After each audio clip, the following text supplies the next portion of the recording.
नमस्कार विद्यार्थी मित्रांनो, फर्स्ट इयर पॉलिटेक्निकला असलेल्या महाराष्ट्रातील सर्व विद्यार्थ्यांचं मनपूर्वक स्वागत करतो। विद्यार्थी मित्रांनो, या व्हिडिओमध्ये आपण सेकंड सेमिस्टरचा सिलेबस डिटेलमध्ये बघणार आहोत। जे विद्यार्थी पॉलिटेक्निक फर्स्ट इयर सेकंड सेमिस्टरला आहेत आणि ज्यांची branch diploma in automobile engineering, त्याला शॉर्टकटमध्ये आपण एई म्हणतो, त्यानंतर डिप्लोमा इन मेकॅनिकल इंजिनिअरिंग त्याला आपण एमई म्हणतो, डिप्लोमा इन मेकॅट्रॉनिक्स त्याला आपण एमके म्हणतो, आणि डिप्लोमा इन प्रोडक्शन इंजिनिअरिंग त्याला आपण पीजी म्हणतो। या चार ब्रँचेसचा जो सेकंड सेमिस्टरचा सिलेबस आहे तो आपण या व्हिडिओमध्ये डिटेलमध्ये बघणार आहोत। तुम्हाला या व्हिडिओमधनं तुम्हाला सेकंड सेमिस्टरला कोणकोणते सब्जेक्ट आहेत, कोणत्या सब्जेक्टची थेरी एक्झाम होणार आहे, कोणत्या सब्जेक्टची ऑनलाईन एक्झाम होणार आहे आणि कोणकोणते सब्जेक्ट प्रॅक्टिकल आहेत फक्त, तर हे सर्व प्रश्नांची उत्तरं तुम्हाला या व्हिडिओच्या माध्यमातून मिळतील। तर हा जो सिलेबस आहे हा second semester mechanical, production, automobile आणि मेकॅट्रॉनिक्स या ब्रँचचा आहे। तर चला विद्यार्थी मित्रांनो, आपण वन बाय वन सगळे सब्जेक्ट डिटेलमध्ये डिस्कस करूया। तर हा जो सिलेबस आहे हा सिलेबस के स्कीम नुसार आहे, ठीक आहे। Polytechnic Maharashtra state board technical education Mumbai, ठीक आहे, MSBT जे बोर्ड आहे आणि त्यांची जी नवीन स्कीम आहे के स्कीम, त्या के स्कीम नुसार हा सिलेबस आहे। तर फर्स्ट सब्जेक्ट आहे तुम्हाला, फर्स्ट सब्जेक्ट अप्लाइड मॅथमॅटिक्स, ज्याला की सगळे विद्यार्थी M2 म्हणतात, ठीक आहे। तर हा M2, तर याचा जो शॉर्ट फॉर्म आहे AMS, आणि याचा जो सब्जेक्ट कोड आहे तो सब्जेक्ट कोड आहे 312301, आणि या ठिकाणी दिलेले आहे बघा CL म्हणजे क्लास लर्निंग आवर्स असतात, TL म्हणजे ट्युटोरियल लर्निंग आवर्स असतात, आणि LL म्हणजे लॅब लर्निंग आवर्स असतात, ठीक आहे। किंवा सेल्फ लर्निंग ऍक्टिव्हिटीज असते, त्यानंतर असाइनमेंट्स असतात, मायक्रो प्रोजेक्ट असतात, त्याचे आवर्स या ठिकाणी दिलेले आहेत। आता मॅथ्ससाठी काही आवर्स नाहीत, जे प्रॅक्टिकल सब्जेक्ट आहेत त्यांना ते असतात।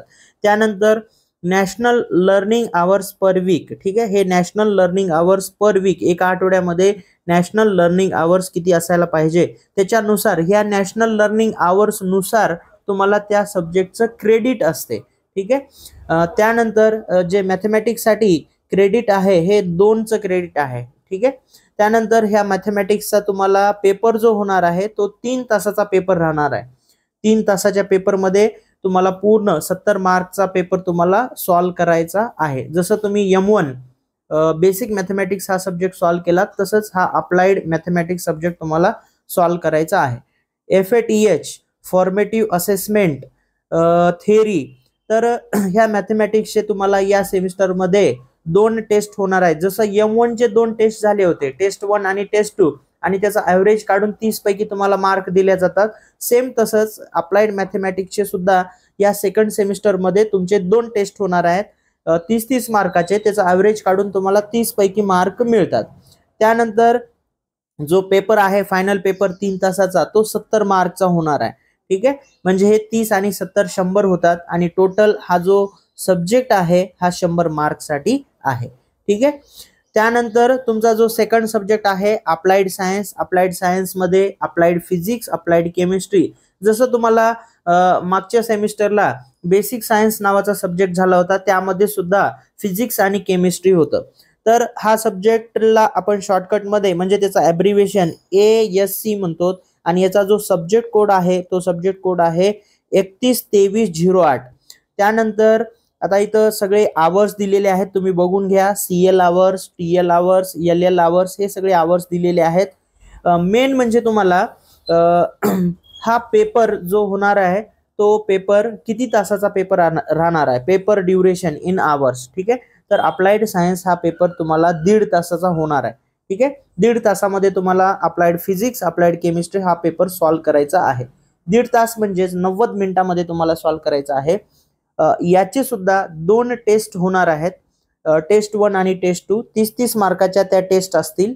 त्याचा ॲव्हरेज काढून तुम्हाला ते मार्क्स दिल्या जातील, आणि याचा 70 मार्कचा ऑनलाईन पेपर होणार आहे, ठीक आहे। स्टार आणि हॅश आहे बघा, स्टार आणि हॅश असेल तर ऑनलाईन पेपर असतो तो, ठीक आहे, बोर्डाचा पेपर असतो ऑनलाईन, तर तो 70 मार्कचा होणार आहे। MCQ टाईप पेपर असतो, जसं बेसिक सायन्सचा तुमचा झालेला आहे तशा टाईपमध्ये आहे। त्यानंतर ह्या अप्लाइड सायन्सला FAPR म्हणजे प्रॅक्टिकल आहे 25 मार्क्सचं, ठीक आहे. केमिस्ट्रीचं 25 मार्क्सचं आहे, फिजिक्सचं 25 मार्क्सचं आहे. SAPR समेटिव्ह असेसमेंट प्रॅक्टिकल हे 25 मार्क्सचं आहे, हे 25 मार्क्सचं आहे, ठीक आहे. तर असं 25-25 50 आणि समेटिव्ह असेसमेंट 25-25 50, ठीक आहे. म्हणजे हे तुम्हाला ह्या 25 पैकी मिनिमम 10 मार्क पाहिजे आणि हे 70 आणि 30 जे आहे त्याच्यापैकी मिनिमम तुम्हाला 40 मार्क पाहिजे पास होण्यासाठी, ठीक आहे. आणि तर व्यवस्थित जर तुम्ही ह्याचा अभ्यास केला तर ह्याच्यामध्ये मॅक्झिमम स्कोर सुद्धा होऊ शकते. तर टोटल जो सब्जेक्ट आहे तर हा 200 मार्कसाठी आहे, ठीक आहे. तर जे विद्यार्थी मेकॅनिकलला आहेत, प्रोडक्शनला आहेत किंवा ऑटोमोबाईलला आहेत किंवा मेकॅट्रॉनिक्सला आहेत, तर विद्यार्थी मित्रांनो तुम्ही ह्या ठिकाणी केअरफुली जर ऑब्झर्व केलात तर सगळ्यात जास्त मार्कला ह्या सेमिस्टरमध्ये तुम्हाला सब्जेक्ट असेल तर तो सब्जेक्ट आहे अप्लाइड सायन्स. 200 मार्कसाठी एकच सब्जेक्ट आहे, थेरी आणि प्रॅक्टिकल मिळून, ठीक आहे. तर हा झाला सेकंड सब्जेक्ट. जर विद्यार्थी मित्रांनो ह्याची PDF तुम्हाला पाहिजे असेल तर ह्या व्हिडिओच्या लिंक या व्हिडिओच्या डिस्क्रिप्शन मध्ये व्हॉट्सअप ग्रुपची लिंक दिलेली आहे. तर त्या लिंकवरती क्लिक करून तुम्ही व्हॉट्सअप ग्रुप जॉईन करू शकता. त्याच्यामध्ये तुम्हाला ह्या PDFs मिळून जातील किंवा MSBT जे अपडेट्स आहेत त्याच्या PDF सुद्धा ह्याच्यामध्ये मिळतील. चला नेक्स्ट सब्जेक्ट बघूया आपण. थर्ड सब्जेक्ट इंजिनिअरिंग ड्रॉइंग, त्यालाच आपण EDG म्हणतो आणि त्याचा सब्जेक्ट कोड आहे 31-23-11, ठीक आहे. हे आवर्स तुम्ही बघून घ्या. त्याचा जो पेपर होणार आहे, ठीक आहे, ड्रॉइंगचा पेपर 4 तासाचा असतो, ठीक आहे. बाकी सगळे पेपर 3 तासाचे असतात आणि ऑनलाईन पेपर हा 1.5 तासाचा असतो, पण ड्रॉइंगचा पेपर हा 4 तासाचा असतो. तर त्या 4 तासामध्ये तुम्हाला ड्रॉइंगचा पेपर सॉल्व्ह करायचा आहे. 70 मार्कचाच पेपर आहे, मार्क सेम आहेत पण टाइम ड्युरेशन जास्त आहे, कारण की ड्रॉइंग काढण्यासाठी वेळ जास्त लागतो म्हणून ह्या पेपरला टाइम जास्त असतो, ठीक आहे. या सब्जेक्टचे सुद्धा 2 टेस्ट होणार आहेत 30-30 मार्कचे कॉलेज लेवलवरती, ठीक आहे. तर त्याचा ॲव्हरेज काढून तुम्हाला ते मार्क मिळतात. त्यानंतर 70 मार्कचा 4 तासामध्ये पेपर तुम्हाला सॉल्व्ह करायचा आहे, ठीक आहे. 30 आणि 70 100 होतात. त्याच्यापैकी मिनिमम तुम्हाला किती मार्क पाहिजे? 40 मार्क मिनिमम पाहिजे, ठीक आहे. तर त्यानंतर प्रॅक्टिकल ह्याला 25 मार्कचा आहे आणि सेल्फ लर्निंग ह्याला 25 मार्कचा आहे, ठीक आहे.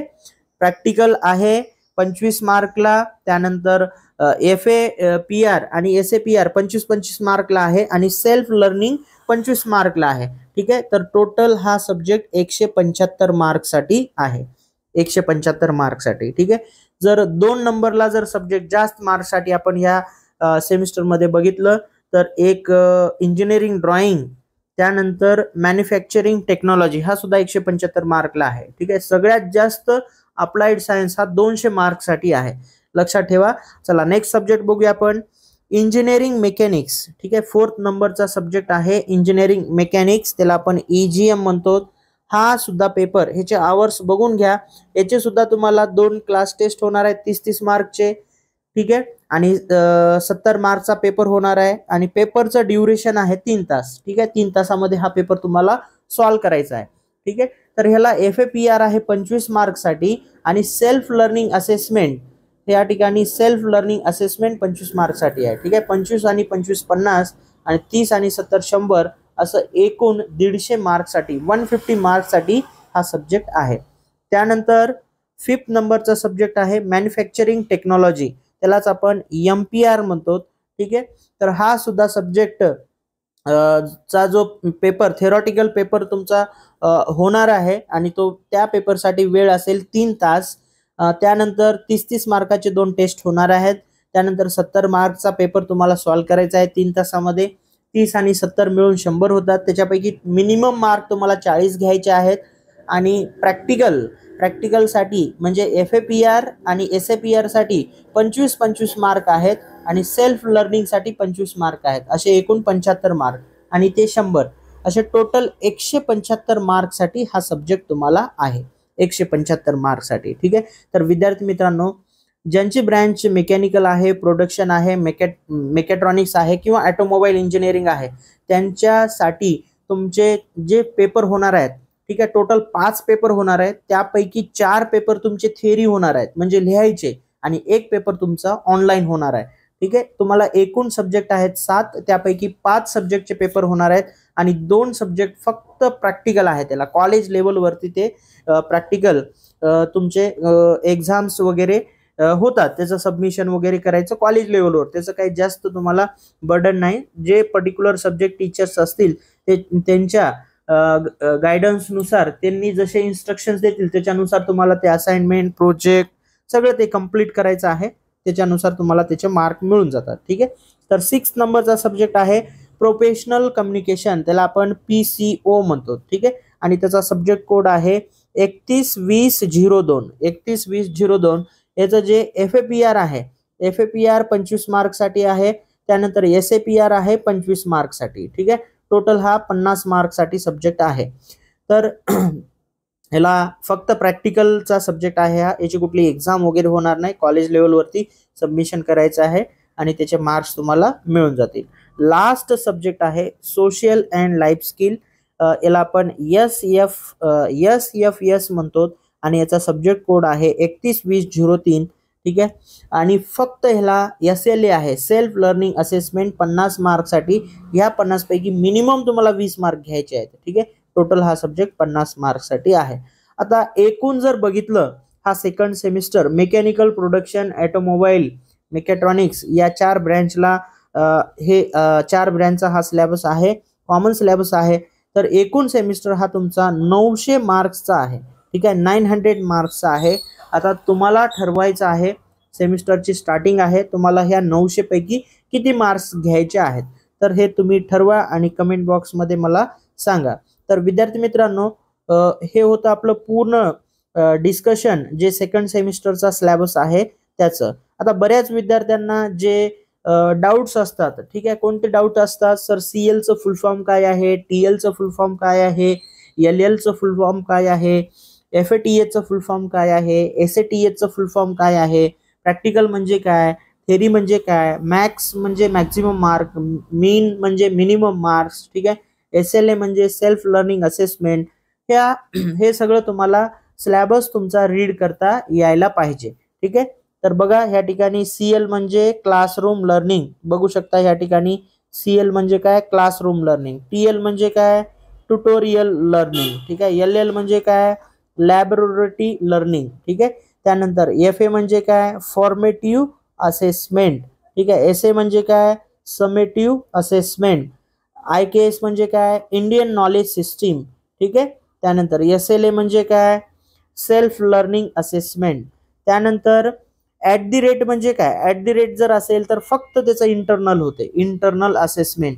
आणि हॅश असेल तर एक्सटर्नल असेसमेंट. एक्सटर्नल असेसमेंट म्हणजे काय, बाहेरच्या कॉलेजमधनं लेक्चरर येतात आणि तुम्ही जे काही त्या पर्टिक्युलर सब्जेक्टचं असाइनमेंट म्हणा, प्रॅक्टिकल्स म्हणा, जे काही केलेले आहे ते चेक करतात, त्याला एक्सटर्नल म्हणजे बाहेरच्या कॉलेजमधून येऊन चेक करतात, त्याला एक्सटर्नल असेसमेंट म्हणतो आपण. त्यानंतर स्टार आणि हॅश असेल तर MSBTची ऑनलाईन एक्झामिनेशन होते. ठीक आहे. त्यानंतर @ आणि डॉलरचं जर साईन असेल तर इंटरनल ऑनलाईन एक्झामिनेशन, म्हणजे हे कॉलेज लेवलवरती. आणि स्टार आणि हॅश असेल तर बोर्डाची एक्झाम असते ती. ठीक आहे. ऑनलाईन होते पण बोर्डाची एक्झाम असते. तर हे लक्षात ठेवा, बऱ्याच विद्यार्थ्यांना ह्याच्यामध्ये डाऊट्स असते. आणि ह्याच्या व्यतिरिक्त तुम्हाला काही तुमचे क्वेश्चन्स असतील, काही तुम्हाला याच्यामधलं समजलं नसेल, काही डाऊट्स असतील तर नक्की कमेंट बॉक्समध्ये कमेंट करा. आता जे नोट आहे, नोटमध्ये बघा, FATH represent average 2 class test of 30 marks each conducted during the semester. हे नोटमध्ये इन्स्ट्रक्शन जे आहेत, एक नंबर 1ची, तर तुम्हाला या सेमिस्टरमध्ये 2 क्लास टेस्ट होणार आहेत 30-30 मार्कचे, त्याचा ॲव्हरेज काढल्या जाते. ठीक आहे. नेक्स्ट इन्स्ट्रक्शन बघा, if candidate is not securing minimum passing mark in FAPR of any course then the candidate shall be declared as a detained in that semester. ठीक आहे. जर तुम्ही मिनिमम प्रॅक्टिकल असू द्या, थेरी असू द्या, मिनिमम मार्क्स जर तुम्ही त्या पर्टिक्युलर सब्जेक्टमध्ये घेतले नाहीत तर तुम्हाला ते त्या सेमिस्टरला म्हणजे ह्या सेकंड सेमिस्टरला डिटेंड केल्या जाते.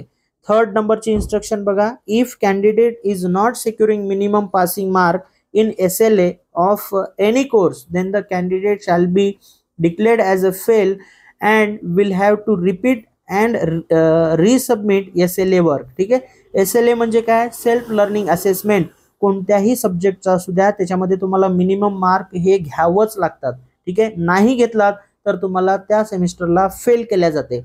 आणि जे काही त्या SLAचं वर्क आहे ते रिसबमिट करावं लागते तुम्हाला, त्याच्यानंतरच तो सब्जेक्ट तुमचा निघेल. ठीक आहे, त्याच्यामुळं प्रॅक्टिकलला सुद्धा सिरियसली घेऊन सगळं ते सर जसं सांगतील तसं करून ते सबमिट करायचं आहे. अदरवाईज तुम्ही फेल होसाल किंवा डिटेन होसाल किंवा तुम्हाला त्याचं रिसबमिशन करावं लागेल. ठीक आहे, लक्षात ठेवा. नेक्स्ट 4th नंबर आहे national learning hours for this semester are. National learning hours हे कोणकोणते मिळून कन्सिडर केल्या जातात. CL म्हणजे क्लास लर्निंग, LL म्हणजे लॅबोरेटरी लर्निंग, TL म्हणजे ट्युटोरियल लर्निंग आणि SL म्हणजे सेल्फ लर्निंग. हे सगळे आवर्स कन्सिडर करून नॅशनल लर्निंग आवर्स हे कन्सिडर केल्या जातात. ठीक आहे, त्यानंतर 5th नंबरची इन्स्ट्रक्शन आहे 1 credit is equivalent to 30 national hours. ठीक आहे, 1 क्रेडिट म्हणजे 30 नॅशनल आवर्स, 30 नॅशनल आवर्स. ठीक आहे, त्यानंतर 6 नंबरची self learning hours shall not be reflected in the time table. ठीक आहे, त्यानंतर 7th नंबरचं self learning includes micro project, assignment, other activities. ठीक आहे, सेल्फ लर्निंग मध्ये काय काय असू शकते, तर मायक्रो प्रोजेक्ट असू शकतो, असाइनमेंट असू शकतात किंवा अदर ऍक्टिव्हिटीज. ठीक आहे, त्यानंतर इथं कोर्स कॅटेगरी दिलेला आहे. कोर्स कॅटेगरी त्यामध्ये बघा DSC म्हणजे काय, तर डिसिप्लिन स्पेसिफिक कोर्स कोर. ठीक आहे, त्यानंतर DSE म्हणजे काय, डिसिप्लिन स्पेसिफिक इलेक्टिव्ह. ठीक आहे, त्यानंतर VEC म्हणजे काय, व्हॅल्यू एज्युकेशन कोर्स. किंवा त्यानंतर INP म्हणजे काय, इंटरनल अप्रेंटिस प्रोजेक्ट कम्युनिटी. त्यानंतर AEC म्हणजे काय, ॲबिलिटी एन्हान्समेंट कोर्स. त्यानंतर SEC म्हणजे काय, स्किल एन्हान्समेंट कोर्स. ठीक आहे, त्यानंतर GE म्हणजे काय, जेनरिक इलेक्टिव्ह. ठीक आहे, तर हे असं सगळं हे फुल फॉर्म होतं. तर विद्यार्थी मित्रांनो, हा होता सेकंड सेमिस्टरचा अत्यंत महत्त्वाचा व्हिडिओ, ज्यांची ब्रँच मेकॅनिकल आहे, प्रोडक्शन आहे, ऑटोमोबाईल आहे किंवा मेकॅट्रॉनिक्स आहे. तर हे आपण पूर्ण डिटेलमध्ये आपण सिलेबस डिस्कस केलेला आहे. तर तुम्हाला याच्यामध्ये काही डाऊट्स असतील तर नक्की कमेंट बॉक्समध्ये कमेंट करा. आणि हा व्हिडिओ तुम्हाला आवडला असेल तर नक्की ह्या यूट्यूब चॅनलला लाईक करा आणि ह्या यूट्यूब चॅनलला सबस्क्राईब करून ठेवा. म्हणजे तुम्हाला जे लेटेस्ट अपडेट आहेत MSBT रिलेटेड ते तुम्हाला आपल्या ह्या यूट्यूब चॅनलवरती मिळतील. आणि या व्हिडिओच्या डिस्क्रिप्शनमध्ये व्हॉट्सअप ग्रुपची लिंक दिलेली आहे, त्या लिंकवरती जाऊन क्लिक करा, ग्रुप जॉईन करा.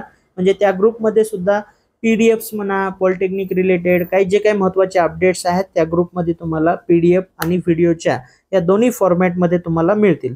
तर विद्यार्थी मित्रांनो, या व्हिडिओमध्ये आपण इथंच थांबूया. पुन्हा भेटूया नेक्स्ट व्हिडिओमध्ये. जय हिंद, जय महाराष्ट्र.